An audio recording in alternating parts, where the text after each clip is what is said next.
Welcome. Now we'll see about OOPS in Java. That is OOPS concepts in Java. Java is purely an object-oriented programming language. Characteristics of Java. So some of the characteristics of Java are simple. It is writing a Java program is very simple. Secure. Next characteristics is secure. That is a Java program is compiled to a byte code. A byte code cannot be affected by any virus. So it is highly secure. So Java program is highly secure programming language. Next characteristics is multi-threaded. Multi-threaded. A program can perform many tasks simultaneously. Simultaneously means at the same time it is able to perform many tasks. Next characteristics is platform independent and portable. Platform independent means since the Java compiler produces byte code, this byte code can be executed at any platform. So it is generally called as write once, run anytime and anywhere. So that is, we call it as platform independent. At any platform your Java program can be executed. That is also called as portable. Next one is object oriented. Java supports all the concepts of object-oriented programming. That is data abstraction, classes and objects, inheritance and polymorphism and encapsulation too.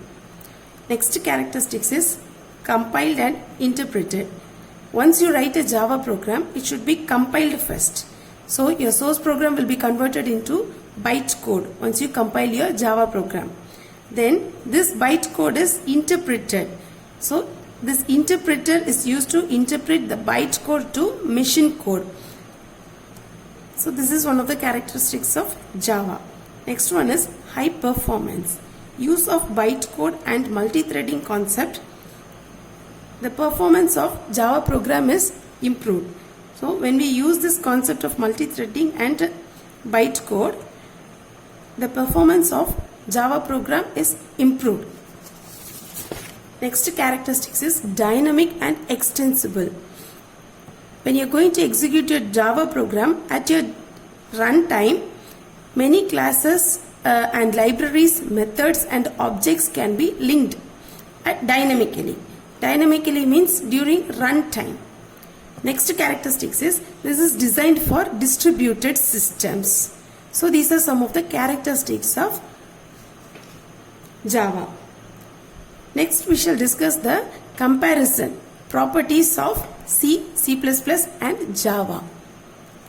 C is platform dependent. C++ is also platform dependent.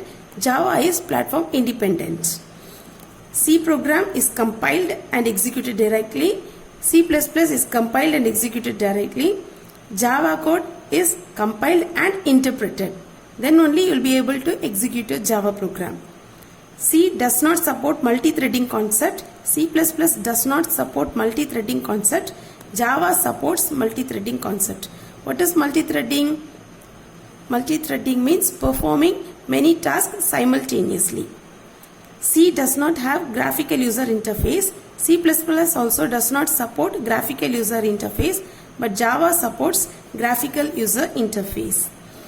C cannot be embedded in any scripting language. C++ also cannot be embedded in any scripting language. Java can be embedded in any scripting language. That is, you can embed this Java coding in some other language.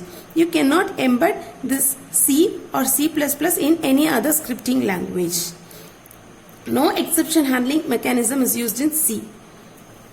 And exception handling is done by using try-catch block in C++. Exception handling is achieved using try, catch and throw blocks in Java. So what is exception handling? For example, if you are going to divide any number by 0, it is an exception. So those conditions can be handled easily in C++ and Java. There is no handling mechanism for that conditions in C language. This does not support OOPS concept. C language does not support OOPS concept, object-oriented programming concepts. C++ supports OOPS. Java is purely OOPS-oriented program. C is compiled with variety of compilers. C can be compiled with variety of compilers. Likewise, C++ can be compiled with variety of compilers. A unique Java compiler is used to compile the Java programs. The unique Java compiler is Java C. C is simple to use and implement. Likewise, C++ is also simple to use and implement.